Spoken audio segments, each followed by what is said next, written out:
Welcome my YouTube channel Hollywood हंगामा explainer. Mat नाम का एक आदमी जिसकी कार में बम लगा हुआ है और जिसने ये बम लगाया है वो मैट को कॉल करके कहता है कि अगर तुम कार की सीट से उठे तो ये बम फट जाएगा और अगर मेरी बात नहीं मानी तो भी ये बम फटेगा। तो अब मैट खुद को कैसे बचाएगा ये जानने के लिए आपको इस वीडियो को आखिर तक देखना होगा। मूवी की शुरुआत में हमें दिखाया जाता है कि एक आदमी जैसे ही अपनी कार से बाहर निकलता है तो कार में एक जोरदार धमाका हो जाता है जिससे वो आदमी भी मारा जाता है। पुलिस इस हवाले से तफ्तीश कर रही थी मगर इनके हाथ कोई खास सबूत नहीं लगता। फिर सीन शिफ्ट होता है मैट टर्नर पर जो कि एक बिजनेसमैन था, मतलब लोगों को शेयर बेचता था, और उसकी बीवी हैथर और दो बच्चे जैक और एमली थे। जैक की अपने बाप से कुछ खास नहीं बनती थी, दोनों में किसी न किसी बात को लेकर लड़ाई होती रहती थी, जबकि मैट को भी अपने बेटे से कुछ खास लगाव नहीं रखा था। खैर मैट अब अपने बॉस एंडर्स से वीडियो कॉल करता है जो कि मैट को इस कार बम ब्लास्ट वाले वाक़या बताता है और साथ में वो मैट को अपनी फैमिली को लेकर किसी सेफ जगह पर जाने को कहता है। लेकिन मैट एंडर्स की बातों को नज़रअंदाज करके अपने बेटे और बेटी को स्कूल छोड़ने के लिए अपनी कार में बैठे हैं। लेकिन तभी इसकी कार में एक मैसेज शो होता है, लेकिन मैट इससे भी इग्नोर कर देता है क्योंकि वो जल्दी में था। इसके बाद मैट अपने बॉस एंगर को कॉल करता है क्योंकि एंगर का कुछ दिनों पहले बिजनेस में नुकसान हुआ था जिसके लिए मैट इसे फाइनेंशियली सपोर्ट करने को कहता है। अब इसी दौरान मैट की कार से किसी और की फ़ोन की आवाज़ आ रही थी, वो समझ नहीं पाता। फिर इसे ढूंढने पर एक अनजान फ़ोन मिलता है। जब वो इसे कॉल पिक करता है तो सामने मौजूद आदमी इसे बुरी खबर देता है कि मैंने तुम्हारी कार सीट के नीचे बम लगा रखा है और अगर तुमने मेरी बात ना मानी तो तुम और तुम्हारे बच्चे इस ब्लास्ट में मारे जाओगे। लेकिन मैट इसको किसी का मजाक समझकर कॉल बंद कर देता है और अपने बच्चों को इसके बारे में नहीं बताता। और फिर कन्फर्म करने के लिए मैट अपनी सीट के नीचे हाथ लगा कर देखता है तो इसे किसी चीज़ के नीचे होने का एहसास होता है और फिर अपने मोबाइल के कैमरा से सीट के नीचे की फ़ोटो बनाता है तो नीचे वाकई एक बम किसी ने सेट कर रखा था जिसको देखकर मैट एकदम हिल कर रह गया था। और फिर से वो आदमी मैट को कॉल करता है और कहता है कि अगर तुमने फिर से मेरी कॉल काटी तो मैं तुम्हारी गाड़ी को उड़ा दूंगा और अगर तुमने अपनी सीट से उठने की कोशिश की तो भी तुम्हारी गाड़ी ब्लास्ट हो जाएगी और इसके अलावा इस बम का रिमोट भी मेरे पास है और अगर तुमने पुलिस से मदद लेने की कोशिश की तो मैं बम को रिमोट से ब्लास्ट कर दूंगा और अगर तुमने अपने बच्चों को गाड़ी से निकालने की कोशिश की तो वो भी मारे जाएंगे। अब मैट साथ साथ ड्राइव कर रहा था और मुझे भी सोच रहा था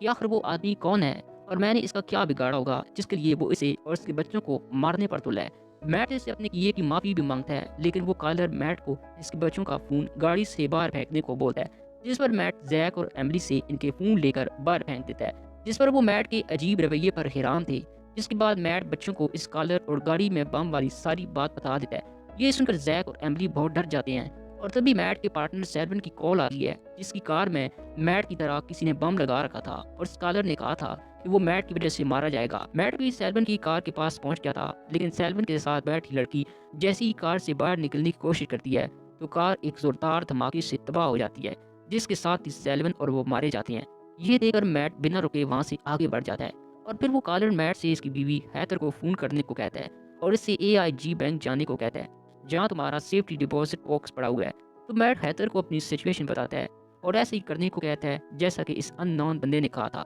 और साथ में ये भी कहता है कि वो इस बारे में पुलिस को ना बताए। पीछे बैठा जैक समझ रहा था कि इसके फादर ने ज़रूर किसी के साथ कुछ बुरा किया है जिसकी सजा वो इन्हें दे रहा है, मगर मैट कहता है कि इसने किसी के साथ कुछ बुरा नहीं किया। फिर इस न्यूज़ से पता चलता है कि जहाँ सेल्वन की कार ब्लास्ट हुई थी वहाँ मैट की कार भी CCTV कैमरा में कैप्चर हो गई है और अब पुलिस मैट की तलाश में लग गई है। खैर हैदर अब स्कॉलर की हदायत के मुताबिक बैंक से पैसे निकाल कर बाहर आ चुकी थी और जब हैदर वो पैसे एक आदमी को देती है तो वो कॉलर यहाँ पुलिस को बुलवा कर हैदर को पकड़वा लेता है और अब पुलिस को मैट और उसकी फैमिली पर शक था कि इन सब बम धमाकों के पीछे इसी की फैमिली का हाथ है। अब वो कॉलर मैट से कहता है कि तुमने 208 मिलियन यूरो जो दुबई में छुपा कर रखे हैं वो सब इन्वेस्टर का पैसा है। फिर वो मैट को एक लोकेशन भेजता है जिसके बाद मैट इस लोकेशन पर पहुंचता है जहां इसका बॉस एंडर्स पहले से मौजूद था। एंडर्स मैट से कहता है कि तुम ऐसा क्यों कर रहे हो और अपने पार्टनर्स को क्यों मार रहे हो। अब कॉलर मैट से कहता है कि वो एंडर्स के कोलेटरल खाते को खत्म करे, लेकिन मैट कॉलर की बात मानने के बाद भी वो एंडर्स की कार को ब्लास्ट कर देता है और इस ब्लास्ट की वजह से एमिली की टांग भी जख्मी हो जाती है।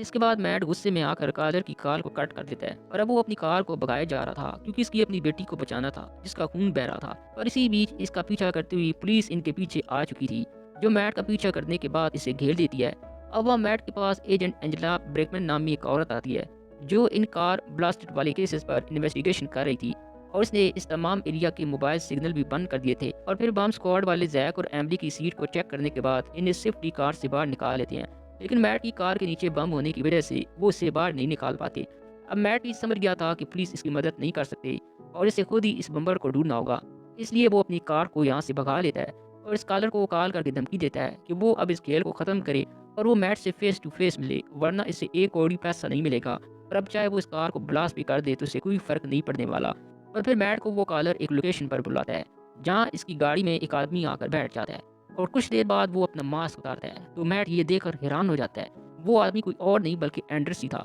जिसने ये सब 208 मिलियन यूरो को हथियाने के लिए किया था, जो कि सब का सब इन्वेस्टर का पैसा था। और उसने मैट के सामने खुद के मरने का नाटक भी किया था और उसका प्लान था कि वो ये सारा पैसा लेकर अपना नया फेस और नई पहचान बनवाकर एक नई जिंदगी के साथ ऐश करेगा और इन सब वारदातों का इल्ज़ाम मैट पर लगा देगा, क्योंकि इसके पास वो तमाम कॉल रिकॉर्ड थी जो एंडर्स ने मैट से धमकी वाले जुमले बुलवाए थे। अब मैट ये सब सुनने के बाद सोचता है कि इससे बेहतर है कि वो एक आखिरी कोशिश करे। फिर वो अचानक अपनी गाड़ी को भगाता है और एक ब्रिज पर उल्टा देता है और खुद को सीट से आज़ाद करवा कर सीधा पानी में कूद जाता है और एंडर्स जो कार के अंदर फंसा था वो एक धमाके के साथ मारा जाता है और मैट बच जाता है और ये साबित कर देता है कि इन सब बम धमाकों का जिम्मेदार एंडर्स ही था, जो सब इन्वेस्टर का पैसा हथियाना चाहता था। और इस तरह एंडर्स बेगुनाह साबित हो जाता है और वापस अपनी फैमिली के पास चला जाता है। अगर आपको मेरी ये एक्सप्लेनेशन अच्छी लगी हो तो वीडियो को लाइक और कमेंट करके साथ ही चैनल को सब्सक्राइब कर लीजिए। तो मिलते हैं अगली वीडियो में।